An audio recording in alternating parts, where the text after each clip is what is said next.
Hello guys, कैसे हो आप सभी? अच्छे से हो?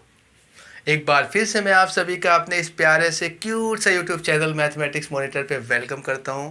आज हम आपके लिए लेके आए हैं फंक्शन का वीडियो लेक्चर नंबर 21, जिसमें हम आज बताने वाले हैं आपको क्वेश्चंस, क्योंकि लास्ट लेक्चर में हमने डिस्कस किया था ग्रेटेस्ट इंटीजर फंक्शन की प्रॉपर्टीज़ के बारे में और उसके इनइक्वालिटी के बारे में बच्चों। तो आज हम बात करेंगे उस पर बेस्ड क्वेश्चन के बारे में। ठीक है, ज़्यादा टाइम का लॉस नहीं करते हैं, आइए स्टार्ट करते हैं। लेकिन उससे पहले अगर आपने मेरे चैनल को सब्सक्राइब नहीं किया है तो बच्चों मेरे चैनल को सब्सक्राइब कर दीजिए और साथ ही साथ हमारे वीडियोस को अपने फ्रेंड के साथ शेयर भी कीजिए। ओके, चलिए हम लोग स्टार्ट करते हैं। तो चलिए देखते हैं आज का हमारा ये पहला क्वेश्चन, जो कि ब्लैक बोर्ड पे लिखा हुआ है, आप देख सकते हैं बच्चों। तो चलिए, बहुत ही अच्छा क्वेश्चन है कुछ। तो पहला क्वेश्चन क्या बोल रहा है बच्चों? The number of solution of greatest integer x plus greatest integer of minus x is equal to x square minus 5x plus 5 is. कह रहा है कि इस पूरे इक्वेशंस का नंबर ऑफ सॉल्यूशन कितना होगा, मतलब x कितना वैल्यूज़ यहाँ पे देने वाला है बच्चों, ये हमको बताना है। एक वैल्यूज़ देगा, 2 वैल्यूज़ देगा, 3 वैल्यूज़ देगा, या फिर कोई भी वैल्यूज़ नहीं देगा। तो आइए हम लोग इसको देखने की कोशिश करते हैं, समझने की। चलिए पहले हम देखेंगे सॉल्यूशन। आइए देखते हैं सॉल्यूशन क्या होता है इसका। भाई क्वेश्चन क्या दिया, पहले क्वेश्चन बताते हुए। गिवन क्या है? Greatest integer x plus greatest integer minus x. भाई ये जो स्क्वायर ब्रैकेट आपको दिख रहा है ना बच्चों, ये एक्चुअल में है क्या? ये एक्चुअल में ग्रेटेस्ट इंटीजर है, जो कि हम लास्ट लेक्चर नंबर 20 में हमने बता चुका है। अगर आपको ग्रेटेस्ट इंटीजर का कोई भी फंडा या कोई भी कॉन्सेप्ट में कोई भी कमी है, कोई भी प्रॉब्लम हो रही है, तो आप हमारा वीडियो लेक्चर नंबर 20 जरूर देखिए। ठीक है, तो आप उसको देखेंगे, वहाँ पे हमने बेसिक्स कवर किया हुआ है इसका। ठीक है बच्चों, तो चलिए आज क्वेश्चन देखते हैं। तो इसी को क्या क्वेश्चन दिया हुआ है हमको? X square minus 5x plus 5, ये हमको क्वेश्चन दिया बच्चों। अब बताइए, अब इस क्वेश्चन को सॉल्व कैसे होगा? ये तो हमें दिख रहा है क्वाड्रेटिक, पर यहाँ पे लेफ्ट हैंड साइड हम देख रहे हैं ग्रेटेस्ट इंटीजर में दिया हुआ है। तो अब ये तो सॉल्व ऐसे होगा नहीं। इसका मतलब ये है कि अगर ग्रेटेस्ट इंटीजर यहाँ पे यूज़ हुआ है बच्चों, तो इसका मतलब यहाँ पे ग्रेटेस्ट इंटीजर की कोई ना कोई प्रॉपर्टीज़ यहाँ पे यूज़ होने वाली है ना। तो चलिए देखते हैं क्या प्रॉपर्टीज़ हैं। मैं थोड़ा सा आपको बताना चाहता हूँ। देखिए, एक प्रॉपर्टीज़ आपने ग्रेटेस्ट इंटीजर पढ़ी है, greatest integer x plus greatest integer minus x. इसका सम क्या होता है बच्चों? इसका सम जो होता है 0 भी होता है इसका सम, और -1 भी होता है। इसका दोनों का सम, यानी कि इन दोनों का सम 0 भी होता है और -1 भी होता है। पर हमें यहाँ पे क्या लेना है? क्या हम 0 लेंगे कि -1 लेंगे? ये तो कंडीशन है। 0 कब होता है? इन दोनों का सम 0 कब होगा? जब x बिलोंग करेगा i को। i मतलब इंटीजर होगा। अगर x की वैल्यू यहाँ पे हमने इंटीजर लिया तब 0 आएगा दोनों का सम। देखिए, इंटीजर मतलब 2 ले लीजिए, 2, यहाँ पे 2 होगा, 2 का ग्रेटेस्ट इंटीजर 2 ही आएगा, प्लस यहाँ -2 हो गया, 2 रखा ना आपने, s को 2 ले रहे हैं, तो -2 का ग्रेटेस्ट इंटीजर -2, 2 प्लस -2 यानी 2 -2 यानी 0 आ गया सॉल्व करने पे। यानी कि x इंटीजर होगा तो हमेशा दोनों का सम 0 आएगा। अगर x इंटीजर नहीं होगा, x not belongs to integer, अगर x इंटीजर नहीं होगा यानी कि इंटीजर नहीं होगा, तो देखिए इनका सम 0 नहीं आएगा, तब इनका सम -1 आएगा।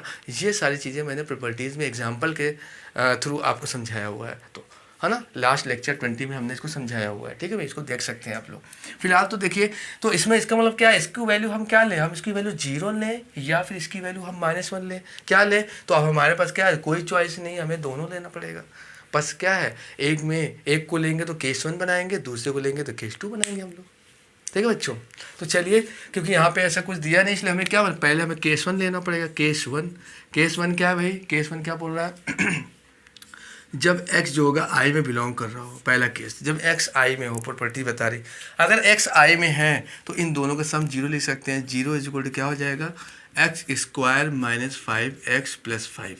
ठीक भाई, पहला केस हमने लिया। ये हमारी क्या है? ये पेरेंट कंडीशन है। पेरेंट कंडीशन मतलब जो यहाँ से x की जो भी वैल्यू इस इक्वेशन से आएगी, x की जो भी वैल्यू इस इक्वेशन से आएगी, वो इसको सेटिस्फाई करनी चाहिए। अगर मान लीजिए x की वैल्यूज़ आई और इसको सेटिस्फाई नहीं कर रहा है, तो हमारा कोई भी सोल्यूशन नहीं होगा, हम बोलेंगे। ठीक है, कोई भी सोल्यूशन वहाँ पे नहीं मिलेगा। तो चलिए देखते हैं। तो चलिए इसका फैक्टर करते हैं बच्चों। इसका फैक्टर हो पाएगा क्या? तो पहले हमको इसको सही ढंग से लिख लें, 0 को उधर लिख दें, सही ढंग से इसी इक्वेशन को लिख दें। X square minus 5x plus 5 is equal to क्या है बच्चों? हमारे पास 0 है। है ना। तो पहले क्या कीजिए, क्या इसके फैक्टर होंगे कि नहीं होंगे, डिस्क्रिमिनेंट निकालो, चेक कर लो। डिस्क्रिमिनेंट हमेशा निकाला कीजिए, कोई भी क्वाड्रेटिक इक्वेशन को सॉल्व करना है ना, उसका डिस्क्रिमिनेंट निकालो, चेक कर लीजिए पहले। चलिए यहाँ डिस्क्रिमिनेंट निकालिए, क्या होगा, डिस्क्रिमिनेंट क्या होता है, बी स्क्वायर माइनस 4ac होता है ना भाई। b की वैल्यू क्या है यहाँ पे, -5 का स्क्वायर हो गया बच्चों, यहाँ पे -4, a की वैल्यू कितनी है 1 और c की वैल्यू कितनी है 5। तो ओवरऑल हमारे पास मिल क्या गया बच्चों, यहाँ पे देखिए क्या मिल गया हमारे पास, 25 - 20 यानी कितना आ गया 5 आ गया। 5 आ गया जो कि 0 से बड़ा है, 5 0 से बड़ा ही होता है, यानी कि यहाँ पे मिल क्या गया, डिस्क्रिमिनेंट 0 से बड़ा मिल गया, यानी कि पॉजिटिव मिल रहा है। 0 से बड़ा मिल रहा है यानी कि पॉजिटिव मिल रहा है। अच्छा पॉजिटिव मिल रहा है, इसका मतलब इसका फैक्टर होगा, तो इसका मतलब इसको फैक्टर किया जा सकता है। चलिए इसका फैक्टर करते हैं। फैक्टर क्या मिलेगा, 5 का फैक्टर ऐसा करोगे -5 आ जाए, तो ऐसा नंबर तो मिल नहीं पा रहा है, लेकिन फैक्टर होगा तो सीधे-चार्यास फार्मूला लगा दीजिए। सीधे-चार्यास फार्मूला क्या बोलता है, -b plus minus under root के अंदर क्या होता है भाई, b square minus 4ac upon कितना आ जाएगा 2a। अगर मैं इसमें रखने जाऊँ बच्चों तो क्या आएगा, -b का मतलब 5 b की वैल्यू है, अब माइनस पहले से है तो +5 हो गया भाई, b की वैल्यू -5 हो गया ना, और साथ में माइनस आगे पहले से लगा था तो +5 हो गया, और साथ में क्या हो गया प्लस माइनस अंडर रूट के अंदर, यानी कि क्या हो जाएगा, under B square minus 4ac, देखो b स्क्वायर माइनस 4ac पहले से निकाल चुके, क्या है 5 आ रहा है, तो डायरेक्ट में रख दूँ यहीं से, क्या बार बार निकालूँ, क्या आ जाएगा √5, रूट के अंदर क्या आ जाएगा 5 आ जाएगा, यही से हमने निकाली, देखो 5 आया इसकी वैल्यू, और ये रूट में है देखो, तो इसका मतलब √5 हो जाएगा। ठीक है बच्चों, 5 के रूट में आ जाएगा 5। अच्छा अपॉन नीचे के अंदर 2 है, 2a की वैल्यू 1 है, 2 × 1 है 2 आ जाएगा, यानी x की हमें 2 वैल्यू मिल गई, x की एक वैल्यू क्या मिल गई 5 प्लस √5 अपॉन कितना आ गया बच्चों 2 आ गया, और दूसरी वैल्यू क्या हो गई, माइनस साइन अगर लेंगे तो 5 माइनस √5 अपॉन 2 आ गई।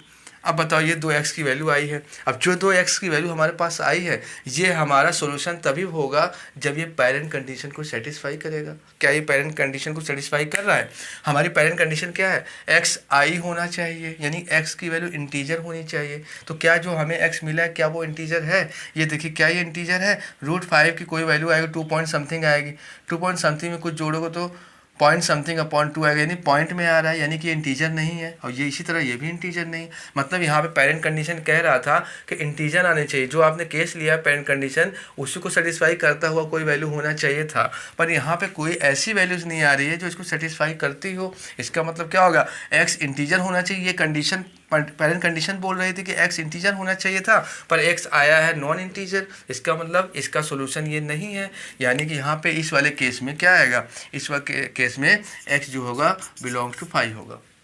ठीक है बच्चों, यहाँ पे कंडीशन, यहाँ पे आपको समझ में आया, x बिलोंग्स टू क्या हो जाएगा 5 होगा।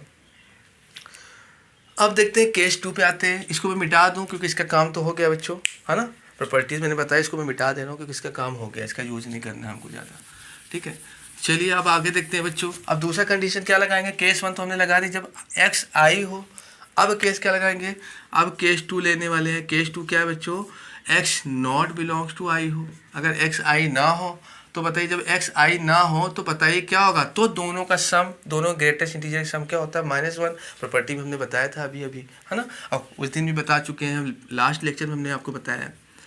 ठीक है बच्चों, तो चलिए देखते हैं, तो बताइए x belongs to i, x0 belongs to i है,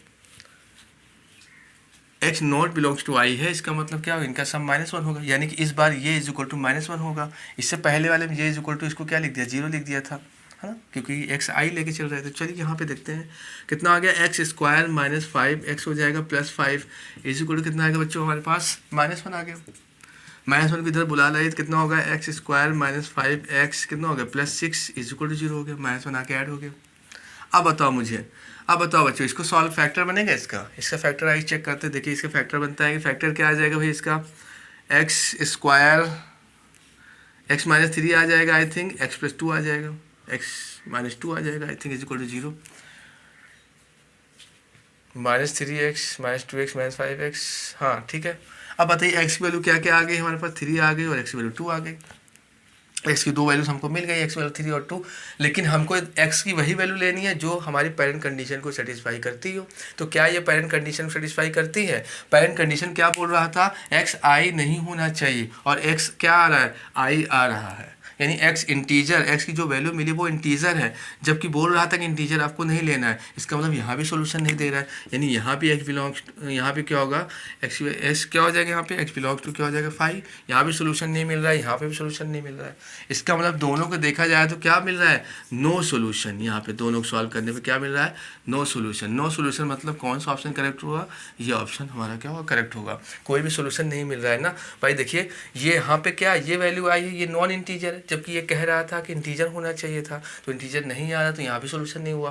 और यहाँ पे क्या बोल रहा था, इंटीजर नहीं होना चाहिए, और पर आ क्या आ गया, इंटीजर आ रहा है, और ये कह रहा था इंटीजर नहीं होना चाहिए, तो यहाँ भी सोल्यूशन नहीं दे रहा है। तो दोनों सोल्यूशन नहीं दे रहे हैं, इसलिए कोई भी सोल्यूशन नहीं मिलेगा, जीरो सोल्यूशन होगा। इसका आंसर हो गया, आप लोग इसको कर लीजिए। हाँ भैया, अब देखते हैं क्वेश्चन नंबर सेकंड। क्या है question number second, solve for x. ये देखिए ये स्क्वायर ब्रैकेट लगा है, इसका मतलब क्या है, ये ग्रेटेस्ट इंटीजर है। वैसे तो मेंशन कर देंगे, जब भी आपके एग्जाम में ये क्वेश्चन आएगा बच्चों, तो आपको मेंशन कर दिया जाएगा, ठीक है।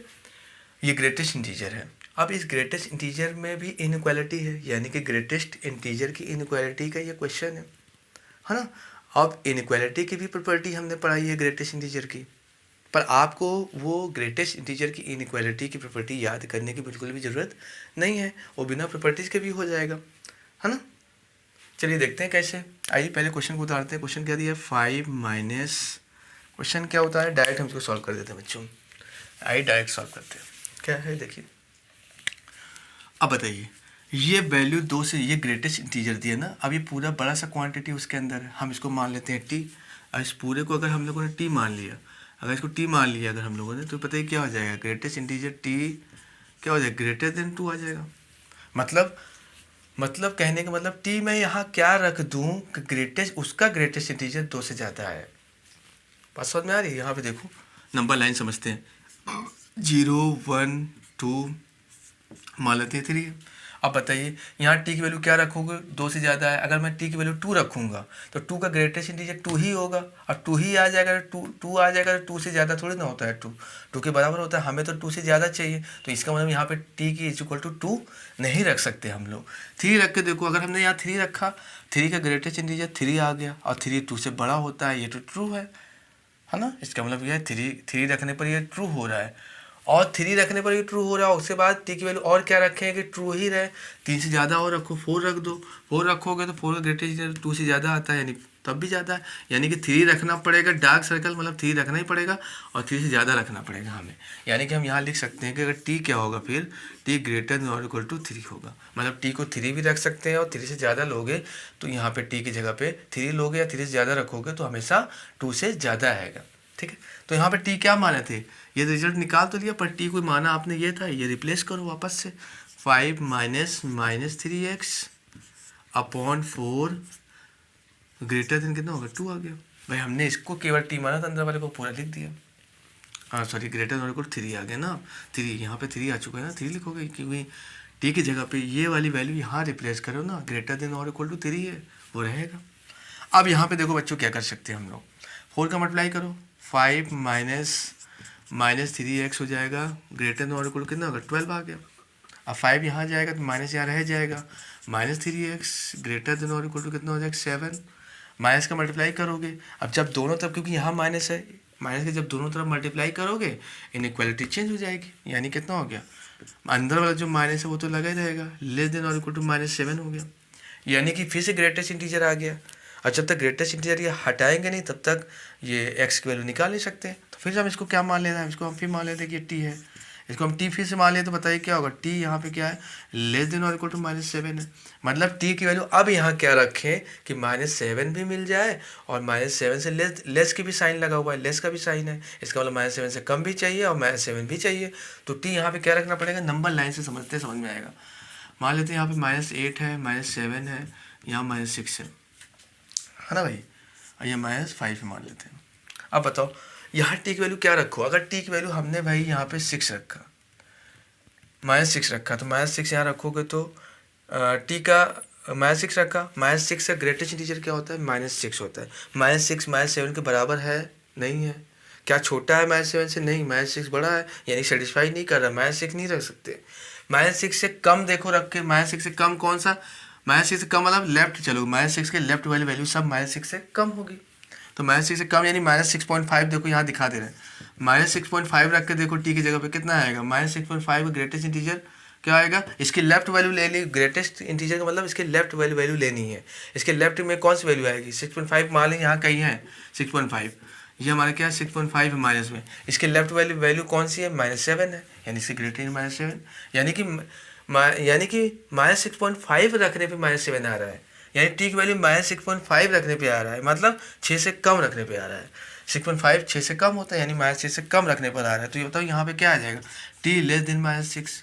देखो इसका मतलब क्या है, टी की वैल्यू -6 से कम रखोगे तो -7 आएगा, -6 से कम रखोगे तो -7 आएगा, और -7 भी आएगा, और -7 से कम भी चाहिए तो इससे कम वैल्यू रखो। -6 से कम कौन सी वैल्यू है, -7 -8 -7 रखो, यहाँ पे -7 रखोगे -7 आएगा, है ना। -8 रखोगे, -8 के ग्रेटर -8 आ जाएगा, जो कि -7 से कम है ना। इसका वो सेटिस्फाई कर रहा है, -6 से कम चाहिए। अगर -6 से कम चाहिए, अब टी क्या माने थे, -3x को, -3x क्या हो जाएगा, लेस देन क्या होगा, -6। अब माइनस का फिर से मल्टीप्लाई करोगे, और जब फिर से मल्टीप्लाई करोगे फिर इनक्वालिटी चेंज, यानी 3x इनक्वालिटी ऐसे थी ऐसे हो गई 6, तो x यहाँ से क्या मिल जाएगा, 3 से डिवाइड करो 2 आ गया, यानी x की वैल्यू क्या होगी, 2 से ज़्यादा होनी चाहिए। इक्वल टू का साइन नहीं है, मतलब क्लोज में नहीं लेंगे इसको, यानी x बिलोंग्स टू क्या होगा 2 कॉमा इन्फिनिटी ओपन में। ये हमारा क्या हो गया, आंसर आ गया। आप इसको चेक कर सकते हैं भाई, मैथमेटिक्स है, आंसर तो पहले ही चेक किया करो। यहाँ 2 से इन्फिनिटी मतलब 2 इन्फिनिटी के बीच की वैल्यू लो, 2 नहीं ले सकते क्योंकि ओपन है। 3 रखो, 3 रख के यहाँ चेक करो, देखो क्या आएगा, 3 रखा 9 -9 का इंटीजर -9, माइनस बाहर था +9, 5 14/4 आ रहा है। 14/4 को जब सॉल्व करोगे कितना आएगा, 3 पॉइंट समथिंग आएगा। 3 पॉइंट समथिंग का ग्रेटेस्ट इंटीजर 3 होगा, और 3 2 से बड़ा है। देखो इसको सेटिस्फाई कर रहा है ना, मतलब हमारा आंसर करेक्ट है। ठीक है भाई, इसको कर लीजिए आप लोग।